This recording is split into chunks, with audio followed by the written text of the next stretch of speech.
It all started when I was working in my wife's father's company. He was the CEO, and I had worked my way up, proving myself loyal, hardworking, and efficient. I never expected favors from him just because I was married to his daughter, but I thought at least he respected me for what I brought to the table. 4 years, I gave my best, believing I had secured a stable future for my family and myself. But one day, everything came crashing down. My father-in-law called me into his office with a look of arrogance on his face. Without hesitation, he told me he was replacing me with his 17-year-old son, my wife's younger brother. I was stunned. The boy was still in school, had zero business knowledge, and definitely no experience. I asked if it was a joke, but his sharp glare told me it wasn't. He said, "Family always comes first. You were never really one of us." I walked out of that office humiliated. My wife didn't defend me either. She simply said, "It's my dad's decision, you'll find something else." Her coldness cut deeper than the betrayal from her father. I realized at that moment that I was nothing more than a disposable tool in their eyes. They thought I would bow my head, accept defeat, and move on quietly. But they underestimated me. For weeks, I stayed silent and pretended to accept my fate. But behind the scenes, I began making plans. I had built strong connections with clients during my years at the company. Many of them trusted me more than they trusted the firm itself. I slowly reached out to them, telling them of my new vision, my own company, built on transparency, loyalty, and real hard work. To my surprise, several major clients immediately agreed to support me. They said the only reason they had stayed with my father-in-law's company was because of me. Within months, I launched my own business. It was tough at first, but every long night and every sacrifice fueled my determination for revenge. I wasn't just building a company.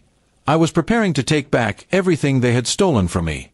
Meanwhile, my wife's little brother was playing CEO like it was a video game. He had no discipline, no skills, and no respect for the position. He made terrible decisions, partied away company money, and ruined long-standing relationships with clients. My father-in-law still defended him, believing his son would eventually grow into the role. But by then, the damage had already begun. As my company grew stronger, theirs began to crumble. The clients who shifted to my side gave me enough momentum to expand rapidly. I hired some of the best talent in the industry, people who were sick of my father-in-law's arrogance. Slowly but surely, the tables were turning. I was no longer the outcast son-in-law. I was becoming a direct competitor. The moment that truly marked my revenge came during a business conference. My company was announced as the official partner for a massive project that my father-in-law had been chasing for years. When my name was called on stage, I saw his face freeze in shock. My wife, who was sitting beside him, looked away in shame. In that moment, I knew they regretted underestimating me. At home, my wife's attitude shifted. Suddenly, she wanted to be supportive, praising my success and asking about my plans. But I hadn't forgotten how she stayed silent when her father humiliated me. Her loyalty had been tested once, and she had failed. I wasn't going to let her reap the rewards of a battle she never fought beside me. My father-in-law, once proud and arrogant, was now desperate. His son had nearly bankrupted the company, and he tried reaching out to me for help. He even offered me a partnership to reunite the family. But I rejected him politely, reminding him of the day he told me I would never truly belong. Revenge tasted sweeter because I didn't need to humiliate him publicly. His downfall was already proof of his foolishness. Soon, word spread across the business world. I was no longer known as just the CEO's son-in-law. I was recognized as a strong leader who had built something from the ground up. Meanwhile, my father-in-law's company became a cautionary tale of arrogance and nepotism. The same people who once ignored me now respected me.